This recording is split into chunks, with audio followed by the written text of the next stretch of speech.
بسم اللہ الرحمن الرحیم والعاقبۃ للمتقین والصلاۃ والسلام علی اشرف الانبیاء و سید المرسلین سیدنا و حبیبنا محمد وعلی آلہ و صحبہ اجمعین، اما بعد۔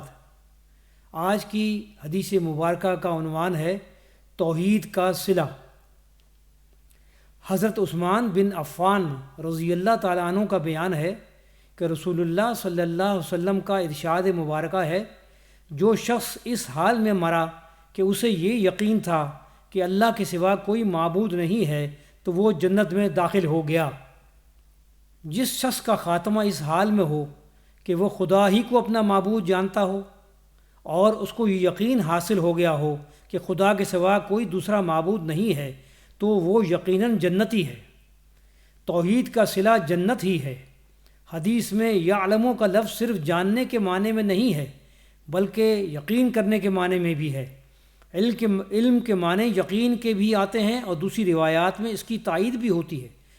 دوسری روایات میں مستقیناً بہا قلبہ صدقاً بہا قلبہ، یعنی دل سے وہ اس حقیقت کو سچا مانتا تھا اور اسے یقین حاصل تھا۔ یہ ایک واضح حقیقت ہے کہ جس کو توحید کا پختہ یقین حاصل ہو گیا، اس کے سیرت و کردار پر اس کے خوشگوار اثرات ضرور نظر آئیں گے اور زندگی کے تمام گوشوں پر اسلامی رنگ ضرور نمایاں ہوگا۔ اس حدیث مبارکہ سے یہ غلط فہمی ہرگز نہیں ہونی چاہیے کہ نجات کے لیے توحید کا قائل ہونا ہی کافی ہے، بلکہ رسالت یا دوسرے عقائد پر ایمان ضروری نہیں ہے۔ دراصل خدا کے نزدیک تو توحید کا صرف وہی تصور مقبول ہے جو خدا کے رسول صلی اللہ علیہ وسلم کے ذریعے ہمیں معلوم ہو۔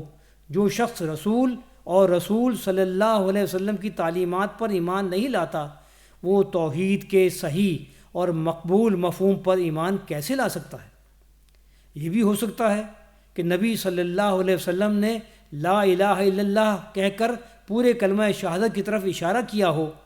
اسی کی تائید صحیح مسلم کی ایک اور حدیث روایت میں بھی ملتی ہے۔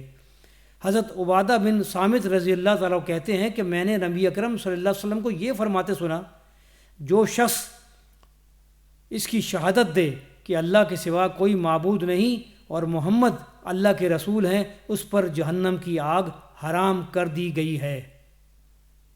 اللہ تعالیٰ سے دعا ہے کہ ہمیں توحید کو صحیح معنی میں سمجھنے کی توفیق عطا فرمائے، اس کے تقاضوں کو سمجھنے کی توفیق عطا فرمائے اور اس کے تقاضوں کے مطابق زندگی کو گزارنے کی توفیق عطا فرمائے۔ وآخر دعوانا ان الحمد للہ رب العالمین، والسلام علیکم ورحمۃ اللہ تعالی وبرکاتہ۔